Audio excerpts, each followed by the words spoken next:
तो हम स्टार्ट करने जा रहे हैं हमारा अगला टॉपिक। इस अगले टॉपिक के अंदर हम क्या पढ़ेंगे? सबसे पहली चीज़, बहुत इम्पोर्टेंट पॉइंट है जो आपके एग्ज़ाम में आता ही है, इसमें हम पढ़ने जा रहे हैं प्रॉफिट एंड लॉस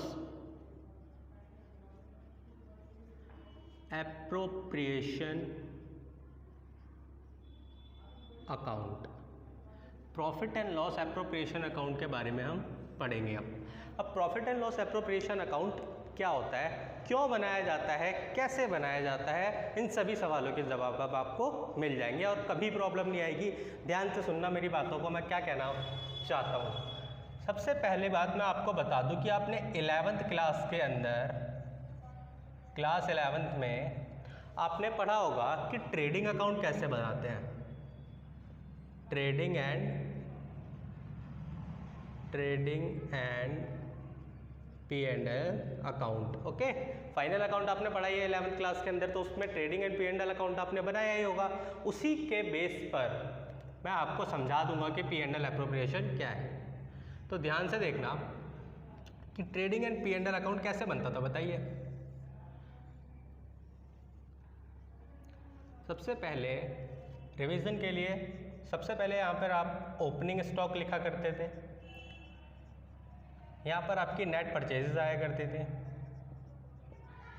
ओके, फिर आपके डायरेक्ट एक्सपेंसेस आते थे। ओके, यहाँ पर आपकी net sales, here closing stock.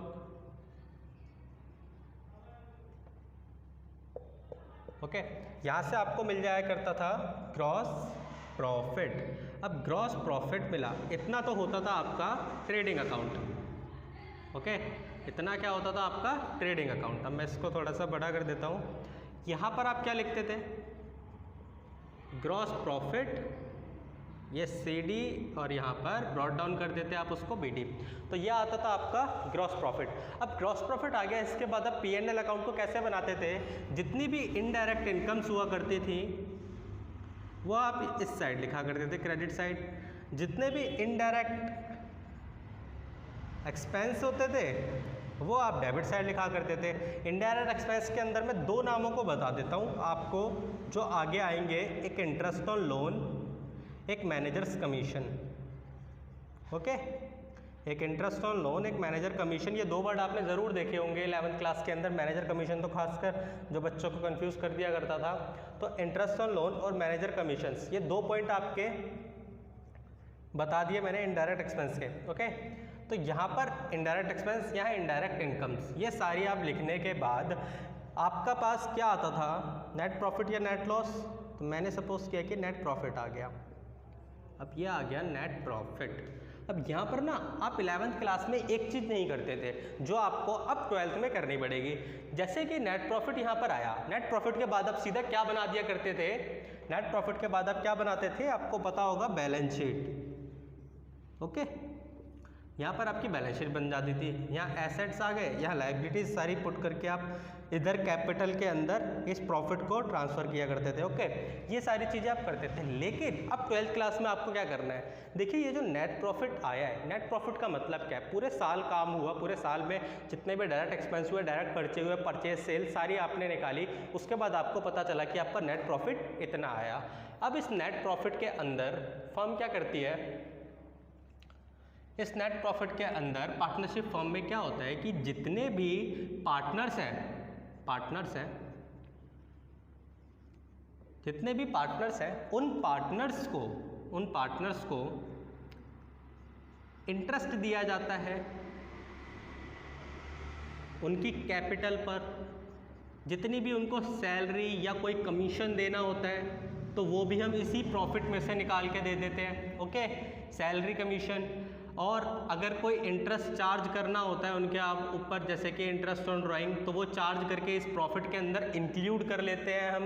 Okay, it means ये ऐड कर लेते हैं, ये ऐड कर लेते हैं, ये लेस कर देते हैं। ओके, अब मतलब कि मैं इसमें अकाउंट के हिसाब से बता रहा हूँ ये ऐड लेस वाले आइटम कि इंटरेस्ट ऑन ड्राइंग किस तरीके से। लेकिन अगर प्रॉफिट नेट प्रॉफिट के अकॉर्डिंग चले, तो नेट प्रॉफिट में से ये सारी चीज़ें दे दी जाती हैं और ये ऐड हो जाता है।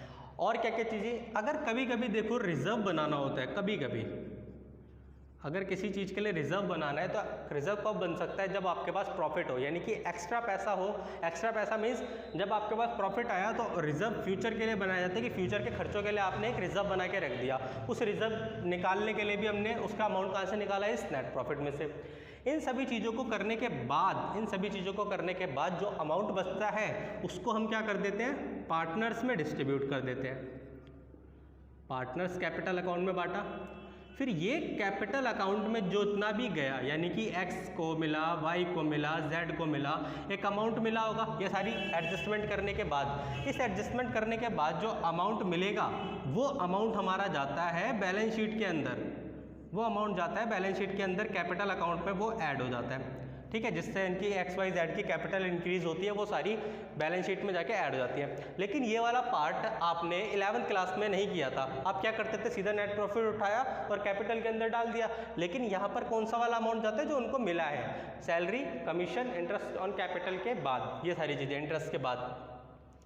इसी तरीके से अब आपको समझ में आ गया होगा कि आपने ये चीज़ तो पढ़ चुकी, ये चीज़ भी पढ़ लिया आपने, ये चीज़ नहीं पढ़ा। तो आप समझ गए होंगे कि P&L एप्रोप्रिएशन अकाउंट के अंदर हम क्या करते हैं। जो भी प्रॉफिट होता है, नेट प्रॉफिट होता है, उसकी हमें जो एडजस्टमेंट करनी होती हैं, वो सारी एडजस्टमेंट हम P&L एप्रोप्रिएशन अकाउंट के अंदर करते हैं। शॉर्ट में बोले तो P&L एप्रोप्रिएशन के अंदर हम प्रॉफिट को डिस्ट्रीब्यूट करते हैं। जितना भी प्रॉफिट हुआ था हमारे लास्ट ईयर में, उसके अंदर हम प्रॉफिट की कैलकुलेशन करते हैं। इसका मतलब क्या है कि आपको पहले ट्रेडिंग कंप्लीट फाइनल अकाउंट कैसा होता है, ऐसा होता है, ध्यान से समझो कि ट्रेडिंग अकाउंट बनता है, इसके अंदर प्रॉफिट एंड लॉस अकाउंट बनता है, profit and loss appropriation account बनता है और बैलेंस शीट बनती है। आपने ट्रेडिंग अकाउंट सीख लिया, प्रॉफिट एंड लॉस अकाउंट सीख लिया, बैलेंस शीट सीख ली। ये नहीं सीखा तो इसको अब आप 12th क्लास के अंदर सीखोगे। ओके, अब चलिए अब हम profit and loss appropriation account की तरफ बढ़ते हैं। ओके स्टूडेंट्स, तो हम P&L एप्रोप्रिएशन अकाउंट करेंगे। तो P&L एप्रोप्रिएशन अकाउंट के अंदर किस तरीके से अकाउंट प्रिपेयर होता है, उसका फॉर्मेट आप जान लीजिए।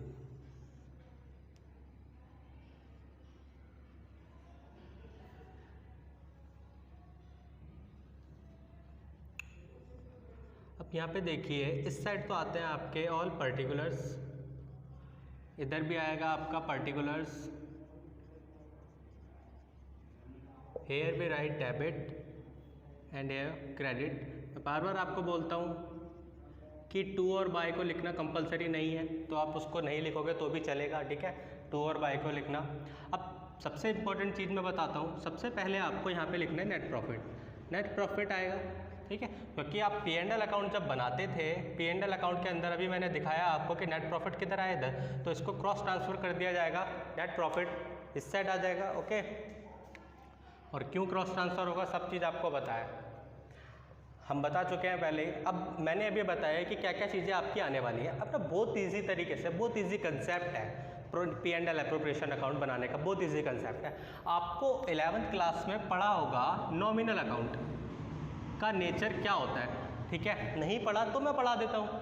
नॉमिनल अकाउंट का नेचर क्या होता है, बहुत इजी है, आपको पता है कि जितने भी एक्सपेंस एंड लॉसेस होते हैं वो कहाँ जाते हैं, डेबिट साइड। ठीक है, और जितनी भी इनकम्स एंड गेन होती हैं वो कहाँ जाती है, credit side. Means all the expense and losses are debit, income and gain are credit. सबसे पहली चीज़ नेट प्रॉफिट आपको मिला। अब आपको सबसे पहली चीज़ मैं एक एक आइटम बताऊंगा जो अभी मैंने यहाँ पर लिखा था। पहली चीज़ इंटरेस्ट ऑन कैपिटल। अब इंटरेस्ट ऑन कैपिटल पार्टनर को मिलेगा। जब इंटरेस्ट ऑन कैपिटल अगर पार्टनर को मिलेगा तो पार्टनर के लिए वो इनकम होगा या लॉस। अगर पार्टनर को मिल रहा है तो पार्टनर के लिए तो इनकम है, लेकिन आपको पार्टनर के पॉइंट ऑफ व्यू से नहीं सोचना, याद रखना। आपको किसके पॉइंट ऑफ व्यू से सोचना है, फर्म के पॉइंट ऑफ व्यू से, क्योंकि आप पार्टनर के अकाउंट नहीं बनाते हो, आप फर्म के अकाउंट बनाते हो। तो एक फर्म के अंदर अगर P&L एप्रोप्रिएशन अकाउंट आप क्रिएट कर रहे हो और उस टाइम पर आप इंटरेस्ट ऑन कैपिटल दे रहे हो पार्टनर को, तो फर्म के लिए क्या है आपका एक्सपेंस। फर्म के लिए क्या होगा, एक्सपेंस। तो फर्म के लिए एक्सपेंस है तो एक्सपेंस कहाँ जाते हैं, हमारे डेबिट साइड। तो आपको कैसे लिखना है, इंटरेस्ट ऑन कैपिटल आ गया आपका डेबिट साइड। अब इसको लिखना कैसे है कि इंटरेस्ट ऑन कैपिटल डेबिट। अब एक्स को मिल रहा है तो एक्स, वाई को मिल रहा है तो वाई, जेड को मिल रहा है तो जेड। ठीक है, मैं दो ही मान रहा हूँ कि फर्म के अंदर दो पार्टनर है, दोनों को मिल रहा है। ओके, थोड़ा थोड़ा। सेकेंड पॉइंट क्या बोला था मैंने, सैलरी कमीशन। अगर कोई सैलरी हो या कोई कमीशन हो वो देना हो एक्स वाई को, तो वो भी हम इसी तरीके से लिख के टोटल लिख देंगे यहाँ पे।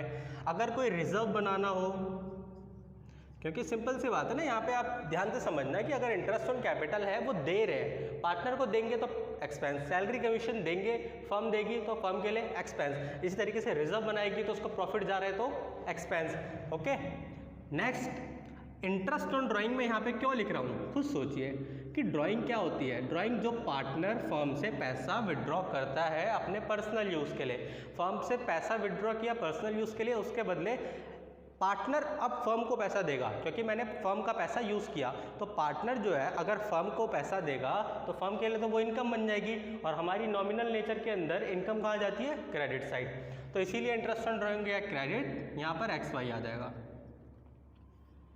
ओके, अब इनका जो बैलेंसिंग फिगर आप लिखोगे, इसका बैलेंसिंग फिगर आ जाएगा आपका नेट प्रॉफिट।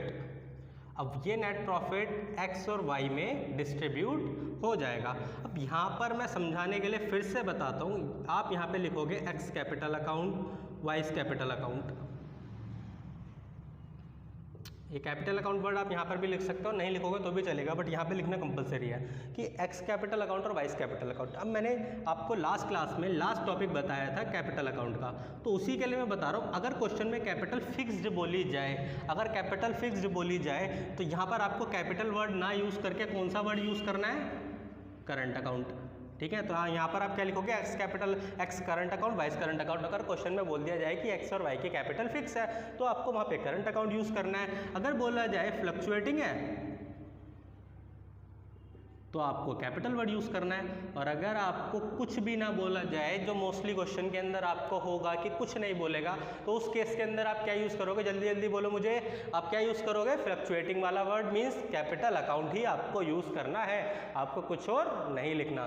तो ये था हमारा P&L एप्रोप्रिएशन अकाउंट का फॉर्मेट, और जितने फॉर्मेट से करोगे आप, अब इस फॉर्मेट में अब हर एक क्वेश्चन के अंदर इसके बाहर कोई डाटा नहीं मिलेगा आपको, वही इंटरेस्ट ऑन कैपिटल, वही सैलरी, वही रिजर्व, वही नेट प्रॉफिट, वही आपके इंटरेस्ट ऑन ड्राइंग, सारी चीज़ आपको क्वेश्चन में गिवन होगी। बट प्रॉब्लम कहाँ आएगी, कैलकुलेशन में, कि इंटरेस्ट ऑन कैपिटल कैसे कैलकुलेट करें, इंटरेस्ट ऑन ड्राइंग कैसे कैलकुलेट करें। अगर क्वेश्चन के अंदर इंटरेस्ट ऑन लोन और मैनेजर कमीशन आ गया तो उनको उनसे कैसे डील करनी है, क्योंकि अभी मैंने आपको समझाया ना कि P&L अकाउंट के अंदर आपका इंटरेस्ट ऑन कैपिटल और मैनेजर कमीशन आता है, बट अगर इन क्वेश्चन के अंदर इंटरेस्ट ऑन कैपिटल और मैनेजर कमीशन आ गया तो उनके साथ कैसे डीलिंग करनी है, वो सारी चीज़ हम समझेंगे, क्योंकि इसके अंदर तो आपको नजर नहीं आ रहा। फॉर्मेट हमारा कितना रहेगा, हमारे फॉर्मेट में जितनी बातें लिखी गई हैं उसके बाहर आपके क्वेश्चन में नहीं मिलेगा।